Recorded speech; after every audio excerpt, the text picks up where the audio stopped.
Hello বন্ধুরা, good morning. তোমরা সবাই কেমন আছো? আশা করি সবাই ভালো আছো, সুস্থ আছো।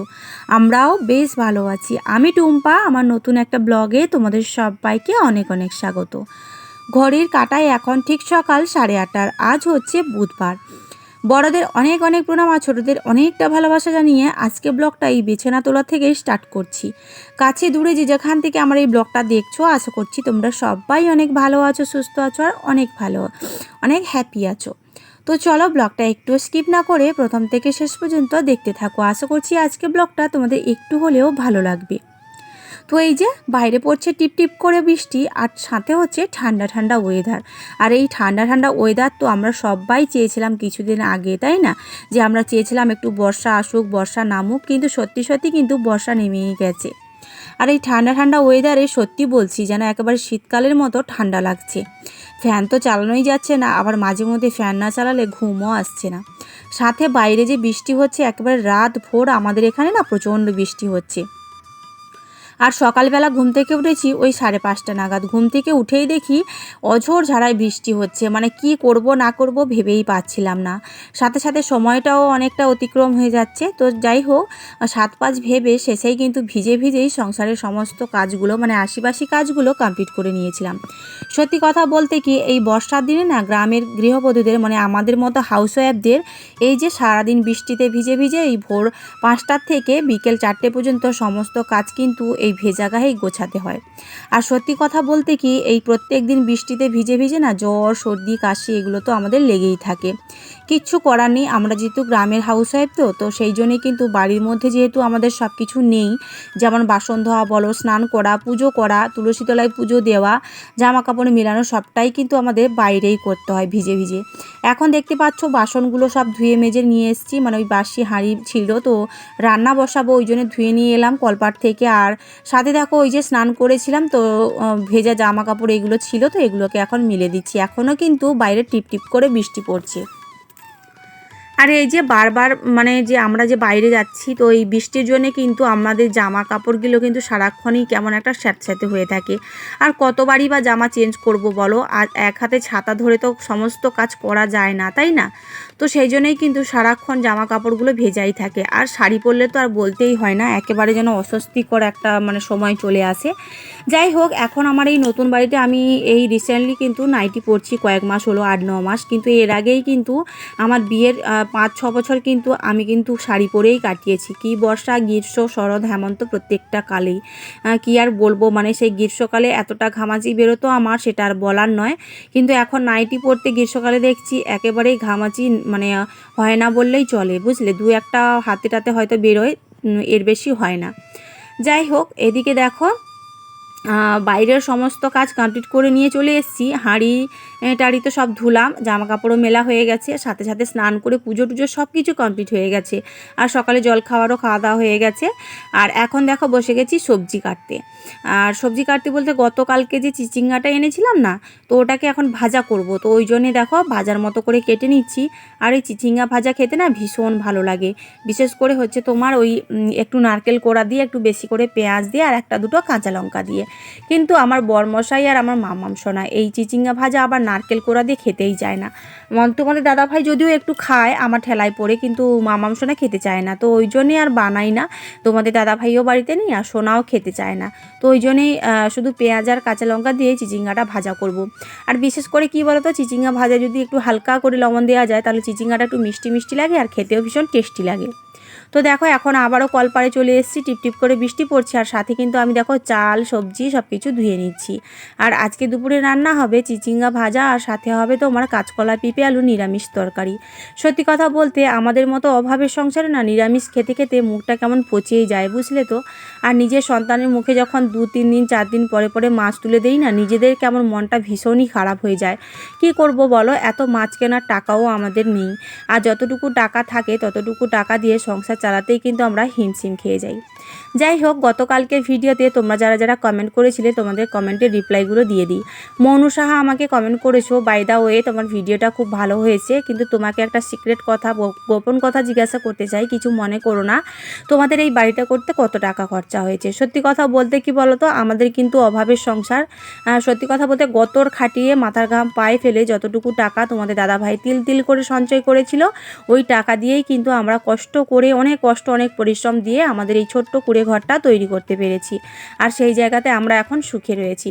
তো সত্যি কথা বলতে জানোই তো, যারা প্রবাসীরা থাকে তাদের মানে স্ত্রী সন্তান বাড়িতে রেখে কাজে গেলে পরে সত্যি তাদের জীবনটা কেমনভাবে কাটে বা অতিবাহিত হয় সময়গুলো, মানে সেগুলো বলার বিষয় নয়। আর মানে একেবারে মানে কষ্ট, এতটা কষ্ট নিয়ে তারা কাজ করে, সেটা মানে মুখে বলে বোঝানো যায় না।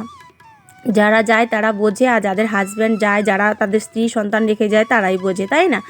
তো যাই হোক, একটু একটু করে তিল তিল করে তোমার দাদাভাই টাকাগুলো জমিয়ে রেখেছিল। আর তার সাথে সাথে তো অনেক কষ্ট, অনেক পরিশ্রমও রয়েছে এই ঘরটার পেছনে। আর সাথে আমার মা বাবাও কিছুটা হেল্প করেছিল। আর আমাদের সত্যি কথা বলতে গ্রুপ থেকেও আমরা অনেকটাই টাকা লোন করেছি, কারণ ওই টাকা দিয়েই কিন্তু আমরা আমাদের 6 মাস, তোমার দাদাভাই বাড়ি করাকালীন 6 মাস বাড়িতে ছিল, তারপরেই কিন্তু কাজে গেছে, যেহেতু ঘরটা কমপ্লিট করে তবেই না যেতে হবে। তো সেই জন্যই কিন্তু 6 মাস বাড়িতে ছিল। আমাদের সংসার খরচা বলো, তারপরে হচ্ছে সমস্ত চাল আনাজ শাক মাছ সব কিছুই কিন্তু আমাদের ওই টাকা থেকেই খরচা হয়েছে। আবার প্লাস মিস্ত্রি 15 দিন ধরে কাজ করেছে, সেই খরচাও আমাদের ওই একই রকম টাকা দিয়ে খরচা হয়েছে। তো ওই জন্যে এই ঘরটা করতে প্রায় 1 লাখ টাকার খরচা, 1 লাখের বেশি খরচা হয়ে গেছে, এরকম একটা ব্যাপার। আর অনেকটাই টাকা দেনা হয়ে গেছে গ্রুপ থেকে। আর তোমার দাদাভাই যে 8 থেকে 9 মাস কাজে গেল, তো ওই দেনার টাকা মানে অনেকটাই শোধ হয়ে এসছে, আর অল্প কিছুটাই বাকি রয়েছে। তো এটা ঘাট থেকে নামলে পরে তোমাদের দাদাভাই আর আমি একটু হাঁপ ছেড়ে বাঁচবো, কারণ ওই দেনা জিনিসটা না ভীষণ একটা ভয়ঙ্কর জিনিস, মানে ভীষণ ভয় লাগে যে টাকাটা সত্যি শোধ করে দিতে পারবো, তো এরকম একটা ভয় লাগে। যাই হোক, তোমাদের সঙ্গে কথা বলতে বলতে ওদিকে আমার দরজার সামনে পরিষ্কারটাও হয়ে গেছে, যেহেতু ওই সান ফেলা জায়গাটা ভীষণ কাদা কাদা হয়ে গেছিলো, আর শোনা হচ্ছে একটু নোংরা করে দিয়েছিল, সেই জন্য পরিষ্কার পরিচ্ছন্ন করে সোজা চলে এসেছি এখন রান্নাঘরে। আর দেখতেই পাচ্ছ ওই ভেজা জামাটাই পরে রয়েছি, এখনও ড্রেসটা চেঞ্জ করিনি, কারণ কতবার ড্রেস চেঞ্জ করব বলো, আমাদের তো সারাক্ষণই বাইরে বেরোতে হয়। বিশেষ করে হাউস ওয়াইফদের দেখবে পুকুর ঘাট, না হলে কলপাড়, আর না হলে ঘরের মধ্যে হচ্ছে যেখানে বেসিন বসানো থাকে ওখানেই কিন্তু সমস্ত কাজ, ঠিক আছে, যতই রান্না করি যা করি ওখানেই কিন্তু ধোয়া মোছা করতেই হয়, তাই না? তো যাই হোক, ড্রেস তো চেঞ্জ করতে পারবো না। আর চিচিঙ্গার মধ্যে হচ্ছে লবণ হলুদ মাখিয়ে কিছুক্ষণ রেখে দিয়েছিলাম, আর কাঁচকলা পিঁপে আলুর তরকারিটা হয়ে গেছে। ওই ভিডিওটা তোমাদের সঙ্গে শেয়ার করতে গিয়ে মানে হাত পড়ে গিয়ে ডিলিট হয়ে গেছে, তো সেটা আর শেয়ার করতে পারলাম না। এক সাইডে দেখো ভাতও হয়ে গেছে, আর কাঁচকলা পিঁপে আলুর তরকারিটা হয়ে গেছে, আর চিচিঙ্গা ভাজার পরে আমরা খাওয়া দাওয়া করে নিয়েছিলাম। আর খাওয়া দাওয়ার পরেই কিন্তু এই যে বাসন কোসন এখন ধুয়ে মেজে নিয়ে চলে এসেছি। আর তখনও প্রচণ্ড বৃষ্টি হচ্ছিল, ওই যে হয় না এই বর্ষার মধ্যে কিন্তু কি বলতো, ক্যামেরাটাও বাইরে, ফোনটাও বাইরে বের করা যায় না, এতটা প্রবলেম হয়ে যায়। আর সত্যি কথা বলতে কি, এই বর্ষার দিনে কিন্তু কাজটা অনেকটাই কমে যায়, বিশেষ করে আমাদের মতো ফ্যামিলিতে, কারণ আমাদের তো সবটাই কেনা খাওয়া, কিন্তু যাদের বাড়িতে চাষবাস রয়েছে, এখন যেহেতু তোলা ফেলার টাইম বা জমিতে নাঙল হচ্ছে সব কিছু হচ্ছে, তাদের বাড়িতে অনেকটাই কাজের চাপ বেড়ে যায় একেবারে চাষ শেষ হওয়া পর্যন্ত। কিন্তু আমাদের যেহেতু কোনো ধান চাষ নেই আর কোনো মাঠ জমি কিছুই নেই, তো আমাদের কাজটা অনেকটাই কম বলতে পারো। যেমন ধরো ওই বিকেলবেলা জ্বালানি কাটা, জ্বালানি গোছানো, উঠোন ঝাড় দেওয়া, গাছে ফাছে জল দেওয়া, সেগুলো তো একেবারেই বন্ধ হয়ে গেছে, কারণ এই বৃষ্টির মধ্যে যদি জ্বালানি কাটতে যাই তারপরে সাথে সাথে জ্বালানি ঘরের মধ্যে নিয়ে এসে জ্বালানি দেওয়াই যাবে না, তাই না? আর উঠোন ঝাড় দিলে পরে ওই কাদা কাদা মাটিগুলো উঠে আসবে, আর গাছে তো জল দেওয়ার লাগবে না, কারণ বৃষ্টি হচ্ছে, তাই না? তো চলো একেবারে চলে এসেছি তোমাদের সামনে সন্ধেবেলা, শুভ সন্ধ্যা বন্ধুরা। আর দেখো সন্ধেবেলায় বৃষ্টি ভরা সন্ধ্যায় বাইরে পড়ছে টিপটিপ করে বৃষ্টি, সাথে আমি বানিয়েছি গরম গরম চা। আর গরম গরম চার সাথে যদি দুটো বিস্কুট হয় তাহলে তো একেবারেই জমে যায়, তাই না? আর বিশেষ করে আমি তো চা খাই না, তোমরা জানো, মামাম সোনা একটু বায়না ধরলো চা খাবে, তো ওই জন্য ওকে একটু চা বানিয়ে দিচ্ছি, সাথে আমিও একটু বানিয়ে নিয়েছি। চলো এখন চাটা আমরা খেয়ে নেব। তো আমাকে গতকালকে ভিডিওতে কমেন্ট করেছিল আরেকজন ওই বাংলাদেশ থেকে, তো উনি আমাকে কমেন্ট করেছে, তুমি ভালো করে 1 কাপ গরম দুধ চা বানাও আর সাথে মুড়ি খাওয়ার ভিডিও তোমার চ্যানেলে ছেড়ে দাও, আমি দেখব। সত্যি কথা বলতে আমি দুধ চা খাই না গো, আমার একেবারেই ভালো লাগে না দুধ চা। আর আমার গ্যাস অ্যাসিডিটির প্রবলেম রয়েছে, ওই জন্য আমি দুধ চা একেবারেই কখনোই খাই না ছোটোবেলা থেকে। আর র চাটা মাঝে মধ্যেই খাই, ইচ্ছে হলে খাই, না হলে খাই না। তোমরা তো আমার ব্লগে দেখতেই পাও, চা একেবারেই আমার বাড়িতে হয় না বললেই চলে। কোনো আত্মীয় স্বজন বাড়িতে বাড়িতে আসলে তখনই করে দিই, না হলে মামাম সোনা বায়না করলে বা তোমাদের দাদা ভাইয়ের হচ্ছে বন্ধু বান্ধব আসলে ওদেরকেই বানিয়ে দিই। আমি ইচ্ছে হলে খাই, না হলে খাই না, ব্যাস এটাই যা। আর চলো, আর এখন দেখো এই যে বিছানাটা করে নিচ্ছি, আর মামাম সোনাকে কিন্তু পড়ানো হয়ে গেছে। জানো তো আজকের একটা মজার ঘটনা ঘটেছে।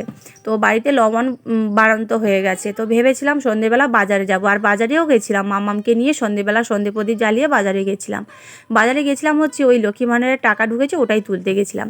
তো ভেবেছিলাম যে টাকা আনতে গেলে পরে তখন লবণটা নিয়ে আসবো, কিন্তু ওই যে টাকা তুলেছি, মামামের খাবার নিয়েছি, কিন্তু লবণটা আনতেই ভুলে গেছি। বাড়িতে এসে ভাবছি কি যে ভাত তো রয়েছে, একটু পটল ভাজা করব, সাথে আম রয়েছে, খেয়ে নেব। যখনই পটল ভাজার জন্য লবণটা খুঁজতে যাই তখন দেখি লবণটা ফুরিয়ে গেছে। আর তখনই মনে পড়লো যে লবণটা আনতে তো ভুলে গেছি, আর এত রাগ ধরেছিল তখন কি বলবো তোমাদের। লবণ ছাড়া কি খাওয়া যায় বলো? যাই হোক, কিচ্ছু করার নেই, মানে সত্যি কথা বলতে কি অনেক কিছু চাপ থাকে মাথার উপরে, তো আর সবটাই মানে মনে রাখতে পারি না, ভুলে যাই কেন জানি না। তো এদিকে দেখো বিছানাটা প্রায় আমার শেষের দিকে মানে কমপ্লিট হয়ে এসছে, আর ওদিকে তোমাদের দাদাভাইও ভালো রয়েছে, ডিউটিতে রয়েছে, ফোন করেছিল অনেকবারই, কথা হয়েছে, ভিডিও কলেও কথা হয়েছে, ভালো রয়েছে। তোমাদের দাদাভাইয়ের ওইদিকে মানে মুম্বাইতেও বৃষ্টি হচ্ছে এখন। আর এদিকে দেখো বিছানা কমপ্লিট করে চলে এসেছি এই যে খাবার ঘরে, মানে রান্নাঘরে কেটে নিয়েছি আম, রয়েছে ভাত। একেবারেই খেতে ইচ্ছে করছে না, কারণ লবণ ছাড়া আমার খেতে ভালো লাগে না। একটু হালকা লবণ হলেও আমি খেয়ে নিই, কিন্তু লবণটা আজকে ফুরিয়ে গেছে। যাই হোক, ওই বাড়িতে যাবো ভাবছিলাম লবণ আনতে, কিন্তু প্রচণ্ড বৃষ্টি হচ্ছে আর গেলাম না।